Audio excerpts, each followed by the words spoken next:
ශ්‍රී ලංකාව සහ බංග්ලාදේශය අතර පැවැත්වීමට නියමිත ටෙස් විස සහ එක්දින තරඟාවලිය ආරම්භවීමට නියමිතව තිබෙන්නේ තවත් සති දෙකට අඩුකාලයක්. ඉතින් තාම ශ්‍රී ලංකා සංජිතය නිල වශයෙන් නම් කරලා නැහැ. ඉතින් මේ තරඟාවලියේ පළවෙනි ටෙස්ට් තරගයේ ගාල්ලේ පැවැත්වීමට නියමිතයි.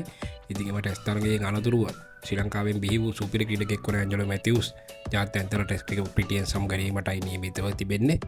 ඒවගේම මෙම සීමිත පන්දුවාර තරගාවලට ගෙන්න්න ටෙස් තරඟාවට අමතරව විස සහයක් දින දින තරඟාවලියට ශ්‍රී ලංකා කණ්ඩායමට නවග ක්‍රඩකින් කිහිප දෙනෙක් කැඳවීමට නීමිත බව පුල් තරංග පසුගේ අමාධ්‍ය හමුකදී කියල තිබදි තාම නිල වශය නම් කල නෑම ක්‍රඩකින් කවද කියලා ඉතින් ලැබෙන ක්‍රිකට අභ්‍යන්තර ආරංචි මාර්ගවන අනුව එම නවග ක්‍රඩකින්ගේ ලිස්ටකේ පවන් රත්නායකින්නෝ කියලා තිබෙනවා.